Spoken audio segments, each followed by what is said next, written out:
Hi guys, so I'm here to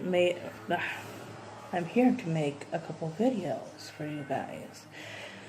So it is Top 10 Tuesday, and so I have two book-related videos for you guys. I have a tag, and for my top 10 right now, I'm going to briefly go over books that I've had mixed feelings for. Now, I've actually, in some ways, may have liked these books, but something about them just didn't completely do it for me. Or I liked either the plot, but I didn't really care for the characters, or I liked the characters, but I didn't think it was plot driven enough, stuff like that. So, stuff like Twilight won't be on here. And anything I've DNF'd. So at number 10, I have The Maze Runner. Now, my mother sent me a box for my birthday and stuff before she moved out here of books and other things. And at first, it was a bit hard to get into. Like, I like the idea of the story. I liked the mystery to it. I liked some of the characters, but the main character kind of drove me a little crazy. I found it a little slow at first, but the story, it builds itself up, and towards the middle and the end, it starts to get better. So it makes you look forward to the next book. It's a little slow getting into it, but I did like the characters, like I said, and it's a little mysterious, which I like in my books sometimes. I like to think about why and how things could have happened, and just the world they live in and how they kind of made their own rules. That kind of thing is cool, and it's sometimes my thing. I just wasn't a fan of the pace very much. Number 9 is Mockingjay. So I love the trilogy and everything. You guys know that. I've taken my new name from it. Obviously, Lattes and Mockingjays.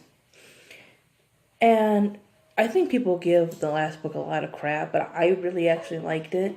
But I did have issues with certain people dying. I also had issues that I wanted to know more about this world that they live in, and kind of, I guess you'd call their different cultures in a way. And, because the districts are almost like states in a way, and they have different customs and stuff, which are briefly touched upon in the book. And I would really like to have just learned more about their world. And, I think the ending is satisfying, at least to me. There's certain things about it I didn't care for, but I think it at least wrapped up decently. I just wanted to know more about the history and the world building.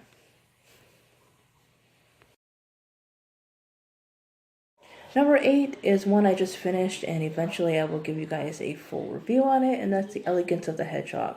Now, this one's kind of hard to pinpoint, because it's a contemporary. But it's told from the point of view of a woman. I think she's in her 40s or 50s. She's a concierge. And other parts are told from the point of view of a 12-year-old girl.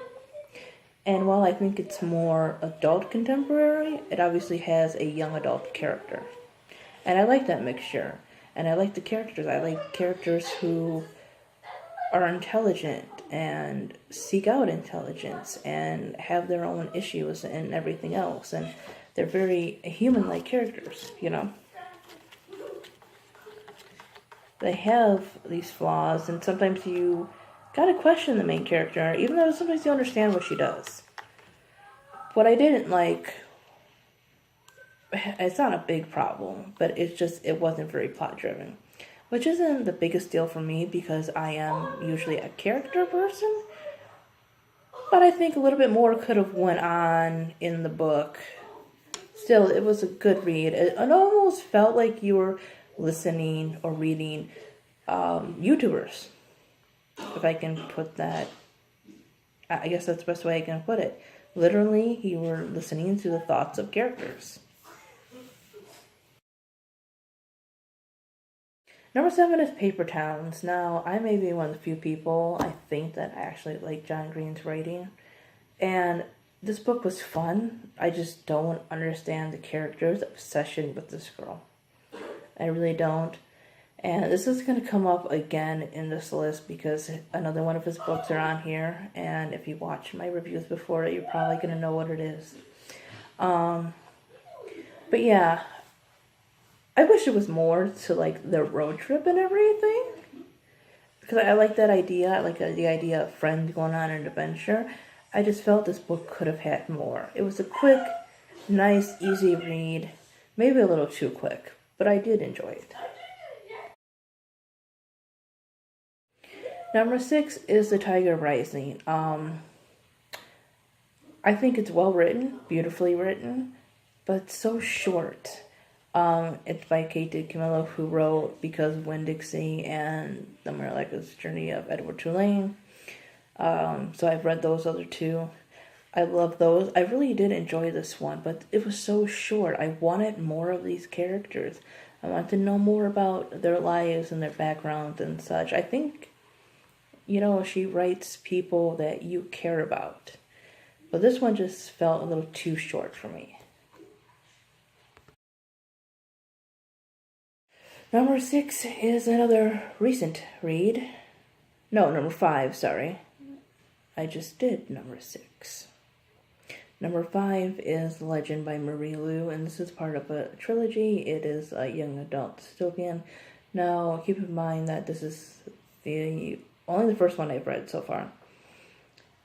And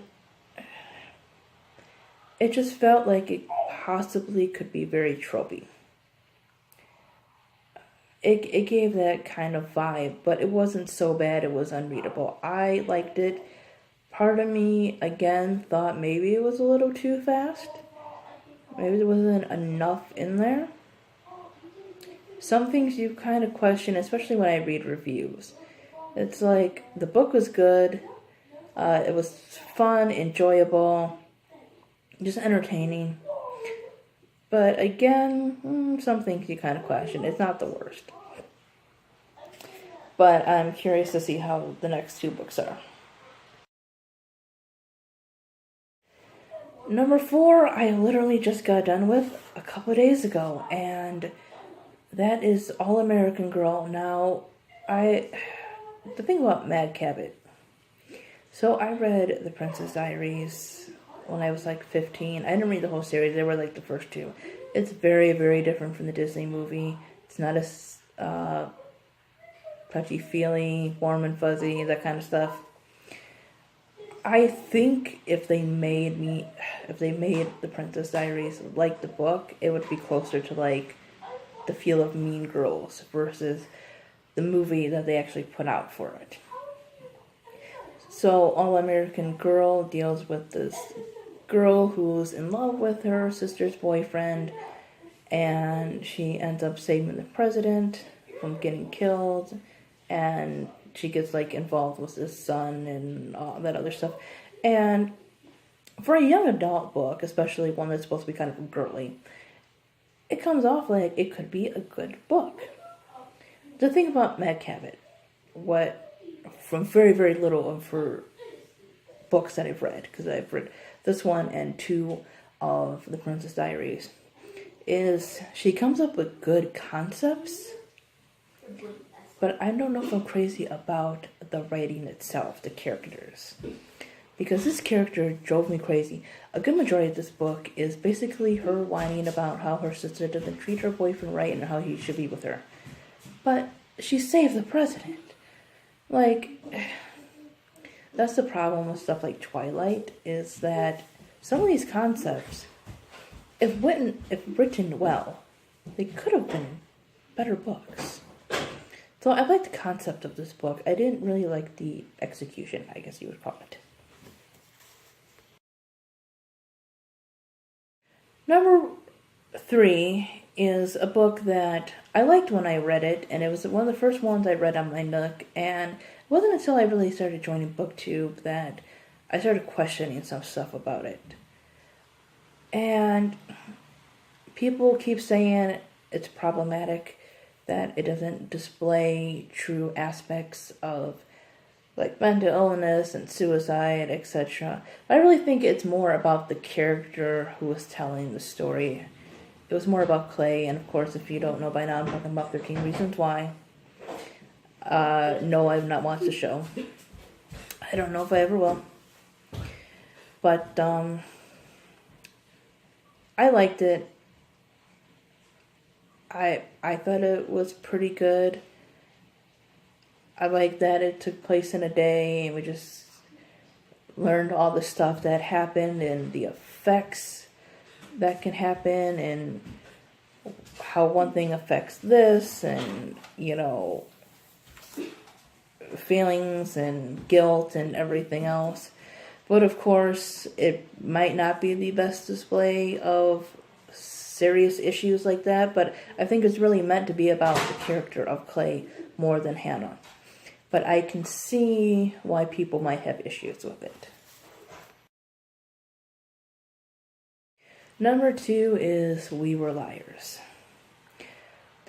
So this book has very flowy, elegant prose. I almost said prose, you know.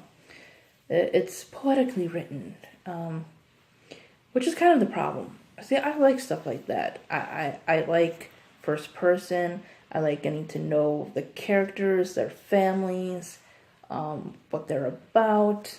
It's one of the reasons why my favorite book is my favorite book. And this book, I just have so many flop issues with. So there's like underlining issues that they hint at.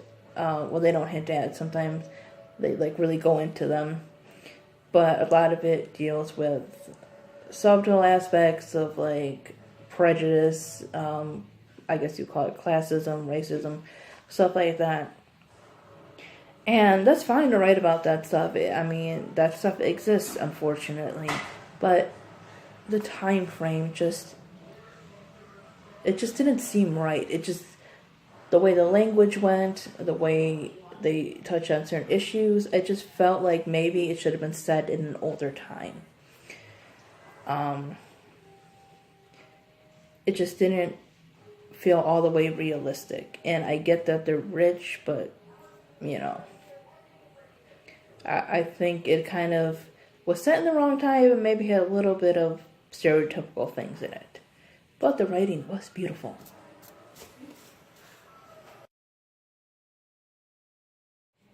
And number one is Looking for Alaska. I didn't know how to feel about this book when I finished it. I did not know how to feel about this book when I was in the middle of it. And honestly, it's not that big of a book. I think it's only like a couple hundred pages. If that. It's less than 300. It's maybe 2 Goosebump books and a few pages more.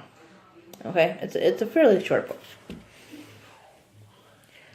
I like the writing. I love the side characters. I like the fact that it made you question things. I like the fact that it wasn't all pretty.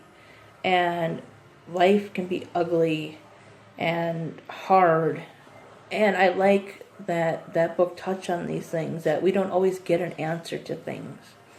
We don't always know what people's last words were. We don't always know why they do things that they do.